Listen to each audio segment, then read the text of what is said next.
जुमे की नमाज पर हैदराबाद में भारी तनाव है। पैगंबर के खिलाफ विवादित बयान देने वाले निलंबित बीजेपी विधायक टी राजा की दोबारा गिरफ्तारी और सर तन से जुदा नारेबाजी में धरपकड़ के बाद माहौल गर्म है।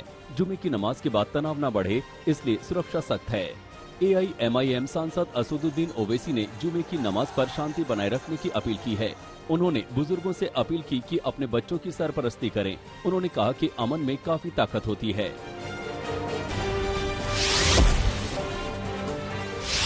खास तौर से बुजुर्गों से और हमारी माँ और बहनों से भी अपील करना चाहूँगा कि वो अपने औलादों की, अपने नौजवान बच्चों की भी सरपरस्ती करें।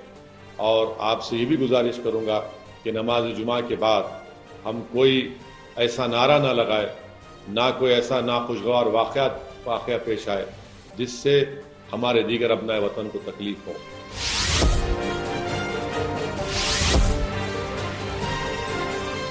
राजा सिंह की गिरफ्तारी हुई तो गोश्त महल इलाके के बाजारों में उनके समर्थकों ने प्रदर्शन शुरू कर दिया। गिरफ्तारी के विरोध में बेगम बाजार, मुख्तारगंज, महाराजगंज, किशनगंज और दूसरे इलाकों के करीब 1000 दुकानदारों ने अपनी दुकान बंद कर दी। जिन्होंने दुकान बंद नहीं की, एहतियातन पुलिस ने उसे बंद करा दिया।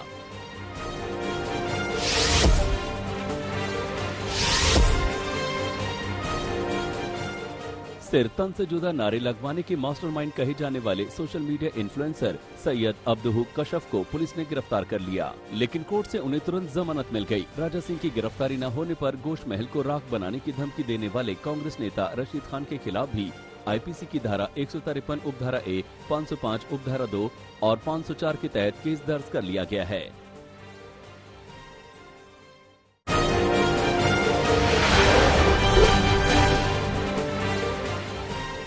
पैगंबर मोहम्मद के खिलाफ टिप्पणी करने वाले बीजेपी से निलंबित विधायक टी राजा सिंह को दोबारा गिरफ्तार कर लिया गया। इससे पहले उन्हें 23 अगस्त को पैगंबर मोहम्मद पर टिप्पणी मामले में गिरफ्तार किया गया था। गिरफ्तार होने से पहले राजा ने सोशल मीडिया पर एक वीडियो पोस्ट किया, जिसमें दोबारा गिरफ्तार होने की आशंका जताई थी।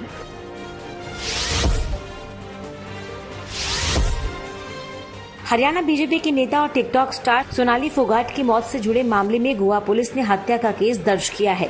सोनाली के भाई रिंकू ढाका की शिकायत पर सोनाली के PA सुधीर सांगवान और उसके साथी सुखविंदर के खिलाफ मर्डर का केस दर्ज किया गया। पोस्टमार्टम रिपोर्ट में सोनाली के शरीर पर चोट के कई निशान मिले। उसमें दावा हुआ है कि सोनाली के शरीर पर चोट के कई निशान हैं। किसी नुकीली चीज के निशान बताए जा रहे हैं।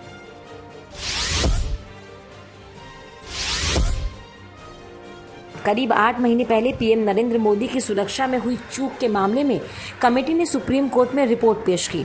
सुनवाई के दौरान चीफ जस्टिस NV रमना की बेंच ने पाया कि सुरक्षा चूक के लिए पंजाब पुलिस जिम्मेदार है। रिपोर्ट के मुताबिक पंजाब पुलिस के SSP को 2 घंटे पहले ही उस रास्ते के बारे में बता दिया गया था जहां से PM जाने वाले थे। इसके बावजूद पंजाब पुलिस सुरक्षा बंदोबस्त ठीक नहीं कर पाई। सुनवाई के दौरान चीफ जस्टिस ने बताया कि रिपोर्ट में प्रधानमंत्री की पुख्ता सुरक्षा के लिए कुछ जरूरी उपाय भी सुझाए गए हैं, जिसे सरकार को भेजा जाएगा।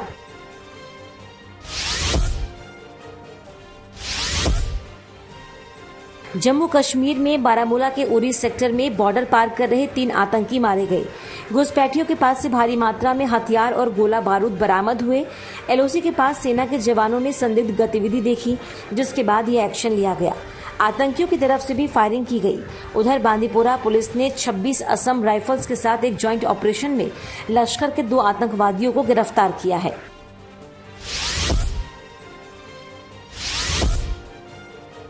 मशहूर फिल्म मेकर, डायरेक्टर, प्रोड्यूसर और राइटर सावन कुमार टाक का 86 साल की उम्र में निधन हो गया। सावन की हालत पिछले कई दिनों से नाजुक थी, जिसके चलते उन्हें मुंबई के कोकिलाबेन धीरूभाई अंबानी अस्पताल में भर्ती करवाया गया। कल सुबह हालत बिगड़ने पर उन्हें ICU में शिफ्ट किया गया, जहां शाम करीब 4:15 बजे उन्हें हार्ट अटैक आया, जिसके बाद उन्होंने अंतिम सांस ली।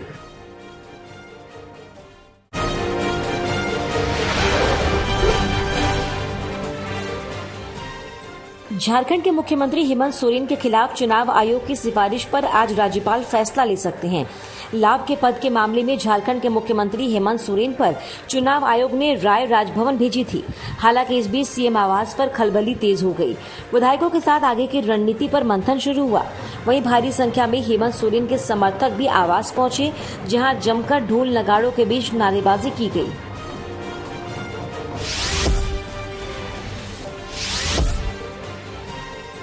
हेमंत सोरेन ने पूरे मामले को बीजेपी की साजिश बताया।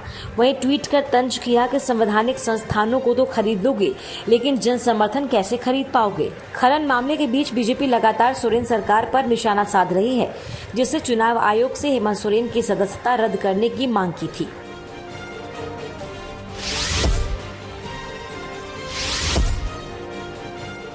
दिल्ली सरकार और बीजेपी के बीच जारी घमासान में अब विधायकों की खरीद फरोख्त को लेकर हंगामा जारी है। कल अरविंद केजरीवाल ने पीएसी की बैठक बुलाई, जिसमें दावा किया गया कि सारे विधायक पार्टी के संपर्क में हैं और बीजेपी का ऑपरेशन लोटस फेल हो चुका है।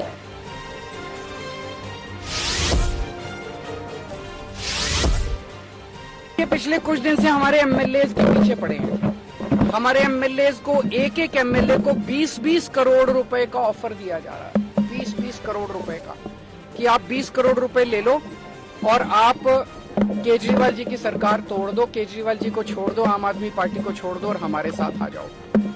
मुझे बेहद खुशी है कि हमारा एक भी एमएलए अभी तक नहीं टूटा है। बैठक के बाद केजरीवाल ने राजघाट का रुख किया, तो वहीं शराब नीति के खिलाफ बीजेपी ने हल्ला बोला। सड़कों पर दिल्ली बीजेपी के दिग्गज नेता मैदान पर उतरे और जोरदार प्रदर्शन किया।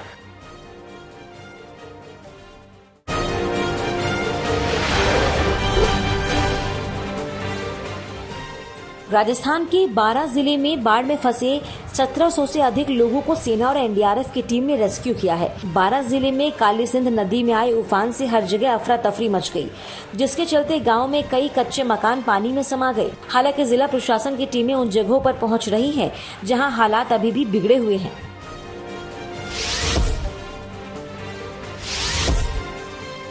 यूपी के बांदा में नदियां उफान पर हैं, जिसकी वजह से बाढ़ का खतरा बढ़ता ही जा रहा है। केन नदी खतरे के निशान को छूने ही वाली है, तो वहीं यमुना खतरे के निशान को पार कर चुकी है। आसपास के सभी इलाकों में पानी भरने से फसल पूरी तरह नष्ट हो चुकी है। इसके चलते स्थानीय ग्रामीणों को अपना घर छोड़ ऊपरी इलाकों की ओर जाना पड़ रहा है।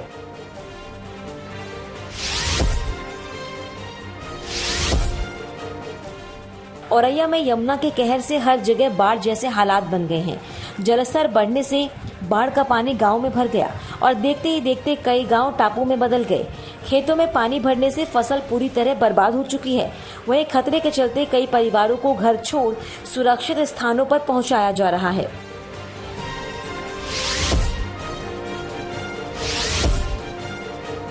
एमपी के विदिशा में बेतवा नदी भी उफान पर है। 3 दिन पहले हुई बारिश और बाढ़ के पानी में घर दुकान अभी तक जलमग्न है, लेकिन रामलीला क्षेत्र में जब जलस्तर कम हुआ तो तबाही का मंजर देखने को मिला। एक मंजिल डूबी दुकानों से जब पानी कम हुआ तब सारा सामान बर्बाद हो चुका था। हालांकि जिला प्रशासन के द्वारा बाढ़ में बर्बाद दुकानों के सामान का सर्वे का काम शुरू हो चुका है।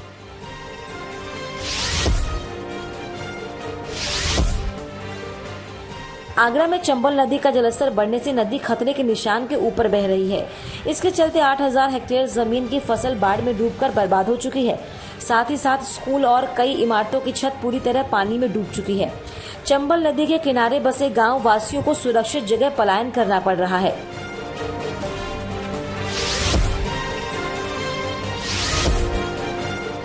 प्रयागराज में बाढ़ ने तबाही मचा रखी है। निचले इलाकों में बने शहरी इलाकों के घरों में पहली मंजिल तक पानी भरने की वजह से लोग छतों में खड़े मदद का इंतजार कर रहे हैं। सरकार की तरफ से 12 बाढ़ राहत कैंप लोगों के लिए बनाए गए और एनडीआरएफ की टीम रेस्क्यू के लिए भी तैनात की गई। फिलहाल 300 से अधिक लोग राहत कैंप पहुँच चुके हैं।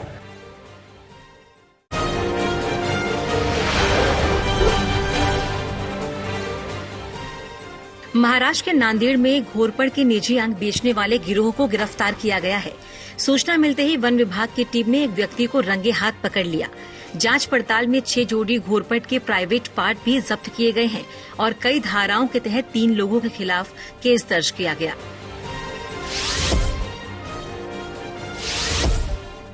राजस्थान के चूरू में 14 साल की नाबालिग से बलात्कार के आरोपी को सजा सुनाई गई। 4 साल पहले मोहल्ले में रहने वाले आरोपी ने पीड़िता को जाल में फंसाकर दुष्कर्म को अंजाम दिया था। इसी गुनाह में अब आरोपी को कठोर कारावास की सजा सुनाई गई है। इसमें 20 साल की जेल के साथ 35,000 जुर्माना भी लगाया गया है।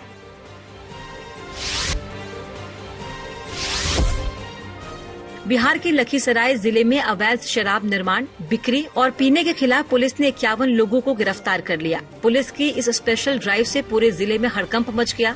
गिरफ्तार लोगों में 42 शराब पीने वाले और 9 शराब बेचने वाले शामिल हैं।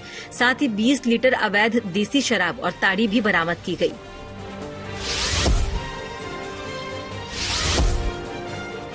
मेरठ के प्रिया ज्वेलर्स में चोरी की नई घटना सामने आई, जहां चोर नाले के रास्ते सुरंग बनाकर सर्राफा की दुकान में घुस गए। सोने चांदी की ज्वेलरी और मूर्ति चुराकर चोर रफू चक्कर हो गए। चोरी के दौरान आरोपियों ने 2 सीसीटीवी तोड़ दिए, लेकिन तीसरे सीसीटीवी में पूरी वारदात रिकॉर्ड हो गई।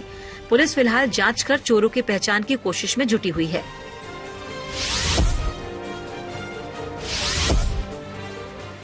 राष्ट्रपति की बेटी की फेक ट्विटर आईडी बनाकर लोगों को धमकाने वाला शातिर गिरफ्तार हो गया है। कुछ दिन पहले ग्रेटर नोएडा के थाने में एक युवक ने शिकायत दर्ज कराकर घटना की जानकारी दी थी।